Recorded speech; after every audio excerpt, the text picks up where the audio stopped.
அன்புள்ள ஆண்டவரே, மீண்டும் உம்முடைய பரிசுத்த நாமத்திற்கு கொடான கோடி ஸ்தோத்திரங்களை ஏறெடுத்து, தேவ சமூகத்தில் வந்திருக்கிற உங்கள் அனைவருக்கும், ஆண்டவர் இயேசு கிறிஸ்துவின் நாமத்தின் இந்த வியாழக்கிழமையின் காலையின் வாழ்த்துக்களை தெரிவித்துக் கொள்கிறேன். கர்த்தர் நம்மோடு இருப்பாராக. வந்திருக்கின்ற நாம் அனைவரும் தேவனோடு இசைந்து, இன்றைக்கு அவருக்குள் நாம் மனமகிழ்ச்சியாய் இருக்கக்கூடிய, உலகம் முழுவதும் கொண்டாடக்கூடிய ஒரு பிறப்பின் நாளை இன்றைக்கு நாம் காண்கிறோம். அது எந்த அளவுக்கு தேவ சமூகத்தில் ஈர்க்கப்பட்டு இருக்கிறது என்பதை யோசித்து, அது ஒரு மகிழ்ச்சி நாளாக இருக்க வேண்டும் என்று அநேகர் விரும்பி இந்த நாளை உலகம் முழுவதும் இயேசு கிறிஸ்து பிறந்தார் என்று சொல்லுகிற ஒரு நாளை நியமித்திருக்கிறார்கள். அந்த நாளிலே நாமும் அந்த செய்தியின் மூலமாக நாம் மகிழ்ச்சி அடைவது மட்டுமல்ல, நமக்கு ஒரு நல்ல ஒரு பண்டிகை காலத்தை ஆண்டவர் நமக்கு கொடுத்திருக்கிறார். இந்த வாரம் முழுவதும் நாம் ஒரு பண்டிகை நாட்களின் காலத்திலே வாழ்ந்து கொண்டிருக்கிறோம். அந்த நாளில் தேவன் நம்மை நோக்கி நம்மை பலப்படுத்துகிறதற்காய் ஆண்டவருக்கு நன்றிகளை ஏறெடுத்து, தேவ சமூகத்தில் வந்திருக்கிற உங்கள் அனைவருக்கும் இந்த வியாழக்கிழமையின் காலையின் வாழ்த்துக்களை தெரிவித்துக் கொள்கிறேன். கர்த்தர் நம்மோடு இருப்பாராக. இன்றைக்கு நாம் தியானிக்கக்கூடிய ஒரு வசனம் என்னவென்றால், ஏசாயா தீர்க்கதரிசியின் புத்தகம் 31வது அதிகாரம் 1வது வசனம். சகாயம் அடையும்படி இஸ்ரவேலுடைய பரிசுத்தரை நோக்காமலும் கர்த்தரை தேடாமலும் எகிப்துக்கு போய் குதிரைகள் மேல் நம்பிக்கை வைத்து ரதங்கள் அநேகமாய் இருப்பதினால் இவைகளை நாடி, குதிரை வீரர் மகா பலசாலிகளாய் இருப்பதினால் அவர்களை நம்பி இருக்கிறவர்களுக்கு ஐயோ. அன்பு பிள்ளைகளே, நாம் சகாயம் பெறும்படி நாம் கர்த்தரை தேடுகிறதை விட்டுவிட்டு நமக்குள் இருக்கும் சம்பத்தை, நமக்குள் இருக்கும் படையை, நமக்குள் இருக்கும் வீர மனுக்குல மக்களை நம்பி நாம் இன்றைக்கு வாழ்ந்து கொண்டு இருக்கிறோம் என்று இங்கு ஆண்டவர் சொல்லுகிறார்.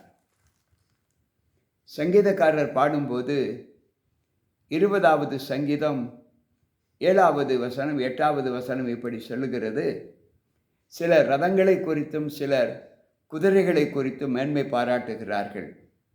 நாங்களோ எங்கள் தேவனாகிய கர்த்தருடைய மேன்மையை குறித்தே பாராட்டுவோம்.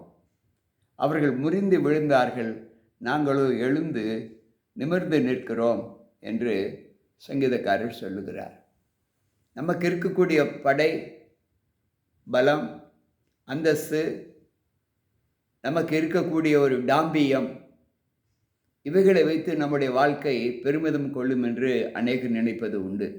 நமக்கு இருக்கக்கூடிய அந்தஸ்து, செல்வாக்கு, பணபலம், இவைகளை வைத்து காரியங்களை சாதித்து விடலாம் என்று உலக மக்கள் நினைப்பதை நாம் பார்க்கிறோம். ஆனால் வேதம் என்ன சொல்லுகிறது என்றால், எந்த சூழ்நிலையிலும் கர்த்தரை நம்பாத பிள்ளைகள், கர்த்தருக்கு பிரியமற்று நடக்கிற பிள்ளைகள் தங்கள் வாழ்க்கையில் எந்த காரியத்தையும் அவர்கள் சாதித்து விட முடியாது என்று அங்கு ஆண்டவர் சொல்லுகிறார். இன்றைக்கு நம்முடைய வாழ்க்கையில் நாம் இந்த அனுபவத்தை எப்படி கைக்கொள்கிறோம்? ஏனென்றால் நமக்கு இருக்கக்கூடிய இந்த அந்தஸ்து, ஆசைகள் எல்லாம் ஒரே நாளில் நம்மை விட்டு நீங்கிவிடக்கூடும் என்பதை நாம் அறிய வேண்டும். அன்பு பிள்ளைகளை, ஆண்டவர் சொல்லுகிறார் 33வது சங்கீதம் 17வது வசனம். ரட்சிக்கிறதற்கு குதிரை விருதா, அது தன் மிகுந்த வீரியத்தால் நம்மை தப்புவியாது என்று சொல்லுகிறார்.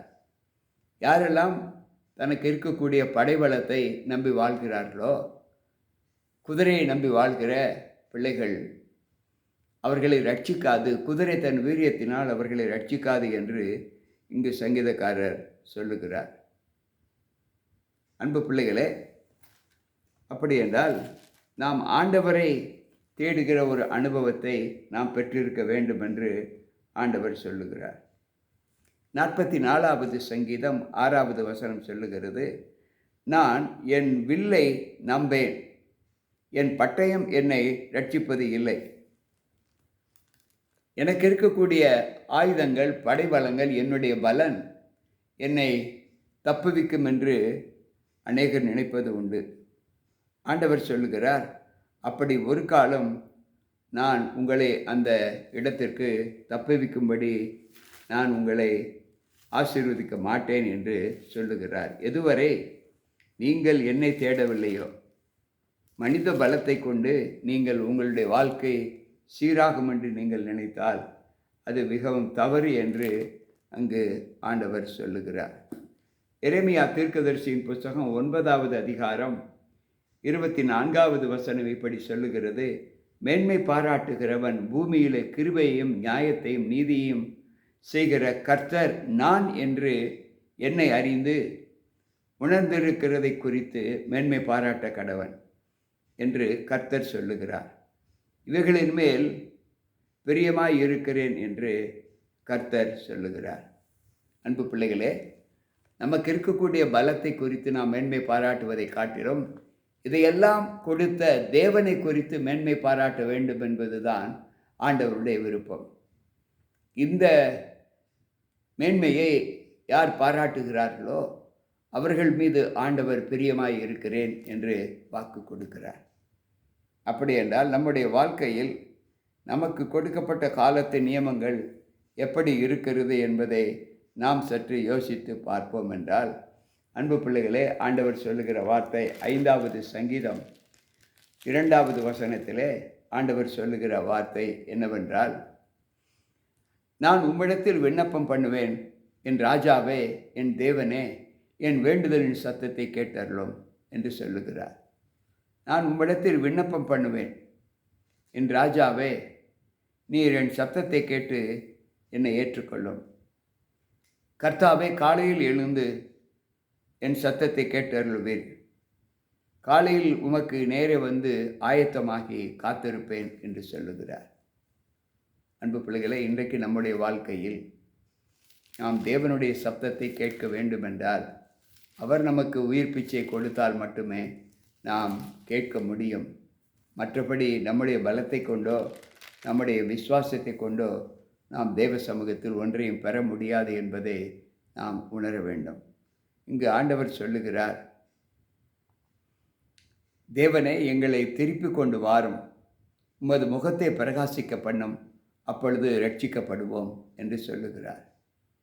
80வது சங்கீதம் 3வது வசனத்திலே நாம் ஏற்கனவே படித்த வசனம் என்னவென்றால், ஏசாயா 31:1, அவர்கள் தேவன் நமக்கு கொடுத்த அந்த பலத்தை நம்பி நாம் நம்முடைய வாழ்க்கையை நாம் நம்பக்கூடாது என்று சொல்லுகிறார். எதுவரை அவைகளை கொடுத்த தேவனிடத்தில் நாம் மனம் திரும்பி அவர்தான் எங்களை ரட்சிக்கும் தேவன் என்பதை நாம் மனப்பூர்வமாக ஏற்றுக்கொள்ளாவிட்டால் அந்த வாழ்க்கையிலே அவர் நமக்கு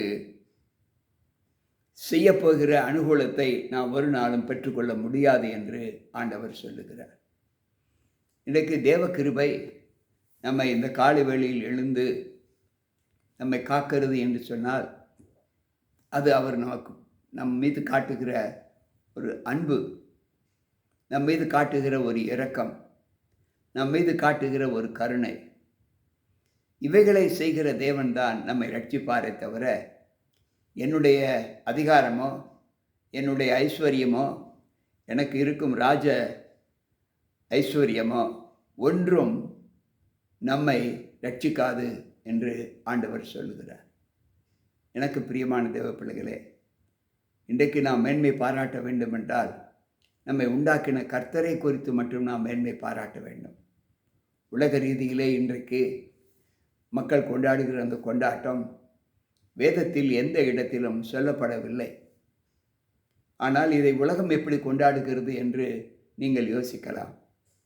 இது சில கிறிஸ்தவ இயக்கங்கள் தங்களை தாங்களே ஆண்டவருக்கென்று சார்ந்த பிள்ளைகள் என்று எண்ணி தப்பான உபதேசத்தை இன்று ஆண்டவர் பிறந்தார் என்று சொல்லி உலகம் முழுவதும் நம்ப வைக்கிறது. இன்றைக்கு அதையும் ஆதி பெற்றோர்கள் நம்பிக்கொண்டு இருப்பதை நாம் பார்த்து அவர்களுடைய பாரம்பரியத்திலே நாம் வாழ்ந்து கொண்டு இருப்பதை நாம் பார்க்கிறோம். நான் முன்பு உங்களுக்கு சொன்ன ஒரு வார்த்தையின் பலன் என்னவென்றால், நாம் ஆமோஸின் புஸ்தகம் நாம் 2வது அதிகாரம் அங்கு 4வது வசனத்தை வாசிப்போம் என்றால், பின்பு யூதாவின் 3 பாதகங்களின் நிமித்தமும் 4 பாதகங்களின் நிமித்தமும் நான் அவர்களை ஆக்கினைக்கு திருப்ப மாட்டேன். அவர்கள் கர்த்தருடைய வேதத்தை மறந்து அவருடைய கட்டளைகளை கைக்கொள்ளாமல் தங்கள் பிதாக்கள் பின்பற்றின பொய்களினாலே மோசம் போனார்கள். தங்கள் பிதாக்கள் பின்பற்றின பொய்களினாலே மோசம் போனார்கள். இன்றைக்கு ஆதியில் நம்முடைய மூதாதையர்கள் என்ன பழக்க வழக்கங்களை கொண்டார்களோ அதே பழக்க வழக்கத்தில் தான் இன்றைக்கு நாம் செயல்படுகிறோம் என்று ஆண்டவர் சொல்லுகிறார். தேவனுடைய நாமத்தை, கர்த்தருடைய வார்த்தைகளை ஏற்றுக்கொள்ளாமல் அவருடைய கட்டளைகளை நாம் கைக்கொள்ளாமல் அவருடைய வேதத்தை வெறுத்து, இந்த வேதம் என்ன சாட்சி சொல்லுகிறதோ அதன்படி தான் நாம் நடக்க வேண்டும் என்று ஆண்டவர் சொல்லுகிறார். எனக்கு பிரியமான தேவ பிள்ளைகளே, எப்படி இருந்தாலும் இயேசு கிறிஸ்து பிறந்தார் என்கின்ற ஒரு செய்தி நமக்கு சந்தோஷத்தை கொடுக்கும். ஆனால் அவர் எந்த ஆண்டு பிறந்தார் என்பதுதான் இன்றைக்கு உலக மக்களுக்கு தெரியவில்லை. அங்கு வேதாகமம் சொல்லுகிறது, ஒரு ராஜா அரசாண்ட காலத்தில் அவர் பிறந்தார் என்று சொல்லப்பட்டிருக்கிறது. அதாவது ஆண்டவர் சொல்லுகிற வார்த்தை, கிபி 5வது நூற்றாண்டிலே ஆண்டவர் நமக்கு பிறந்தார் என்கின்ற செய்தி இங்கு சரித்திர ரீதியாக சொல்லப்பட்டிருக்கிறது. அந்த திபேருராயன் ஆண்ட காலத்தில் அங்கு ஆண்டவருடைய பிறப்பு இருந்தது என்று வேதம் சரித்திரம் நமக்கு சொல்லுகிறது. மற்றபடி இதில் இருக்கக்கூடிய இந்த விரிவாக்கங்கள் ஒன்றும் நம்மை ஆண்டவரிடத்தில் சேர்க்காது. இந்த பிறந்தநாளை கொண்டாடுவதனால் நாம் கிறிஸ்தவர்கள் அல்ல. இந்த பிறந்தநாள் நமக்கு ஒரு ரட்சிப்பை தரும் என்று வேதம் எந்த இடத்திலும் சொல்லவில்லை. சாந்தா குரிஷ் என்று சொல்லுவார்கள். அதுவும் தேவனுக்கு புறம்பான கொள்கைகளை கைக்கொள்ளக்கூடிய ஒரு சத்துனுடைய அந்த ஆர்ப்பாட்டங்கள் தான் இன்றைக்கு திருச்சபைகளிலே நாம் கொண்டாடி வருகிறோம். இது சரியா தவறா என்று நாம் யோசித்து பார்த்தால் முற்றிலும் வேதம் இதற்கு ஒரு நாளும் ஒத்துப்போகவில்லை. ஆண்டவர் பிறந்தார் என்கின்ற ஒரு நற்செய்தி நமக்கு சொல்லப்பட்டு இருந்தாலும் அது அந்த வேத எழுத்தாளர்கள் என்ன சொல்லுகிறார்கள் என்றால், கிறிஸ்து இயேசு ஏடியில் பிறந்தார் என்று சொல்லப்பட்டு இருக்கிறது. அன்பு பிள்ளைகளே, நாம் சற்று யோசித்து பார்த்து தேவ சமூகத்தில் நாம் நம்மை காத்துக்கொள்வதற்கான பலத்தை நாம் பெற வேண்டும் என்றால், இங்கு ஆண்டவர் சொல்லுகிற வார்த்தைகளை நாம் ஏற்று, நாம் நம்மை நம்பாமல், நமக்கு இருக்கக்கூடிய ஐஸ்வர்யத்தை நம்பாமல், நமக்கு பின்னால் வரக்கூடிய தேவ வார்த்தைகளை கொண்டு நாம் எப்படி நம்மை ஆண்டவருடைய சமூகத்தில் ஒப்புக் கொடுக்க வேண்டும் என்பதை நம்பி ஆண்டவரை மகிமைப்படுத்துவோம். கர்த்தர் நம்மோடு இருப்பாராக. ஜெபிப்போம். அன்பு ஆண்டவரே, உம்முடைய வார்த்தைகளை ஏற்றுக்கொள்வதற்கு இன்றைக்கு நாங்கள் உம்முடைய சமூகத்தில் கூடி வந்திருக்கிறோம். ஆண்டவரே, நாங்கள் எங்களுடைய படைபலத்தை நம்பியோ எங்களுடைய ஐஸ்வர்யத்தை நம்பியோ எங்களுக்கு இருக்கும் ஆண்டவரே திறமையை வைத்தோ நாங்கள் ஒரு நாளும் ரட்சிப்புக்குள்ளாக வர முடியாது என்பதை இன்றைக்கு கற்றுக்கொண்டோம். நீர் எங்களுக்கு கொடுத்த பலன் அது நாங்கள் உம்மை மகிமைப்படுத்துவதற்கு மட்டும் உபயோகப்படுத்தி உம்முடைய வேதத்தின் மீது நாங்கள் பிரியமாக இருந்து உம்முடைய கட்டளைகளுக்கு நாங்கள் கீழ்ப்படி நடக்கிற ஒரு அனுபவத்தை எங்களுக்கு நீர் தர வேண்டும். அந்த மகிமையிலே நாங்கள் உம்மை மகிமைப்படுத்த எங்களை ஒப்புக் கொடுக்க வந்திருக்கின்ற எங்கள் ஒவ்வொருவருக்குள்ளும் உம்முடைய கிருபை இருந்து பாதுகாத்து கொள்ளும். ஆண்டவர் இயேசு கிறிஸ்துவின் நாமத்தில் ஜெபிக்கிறேன் நல்ல பிதாவே, ஆமென். அன்பு பிள்ளைகளே, இந்த வார்த்தைகளை கேட்ட உங்கள் அனைவருக்குள்ளும் தேவனுடைய கிருபை தங்கி இருந்து இந்த நாளிலே நாம் ஆண்டவருக்கு பிரியமான பணிகளை செய்து அவரை மகிமைப்படுத்துவோம்.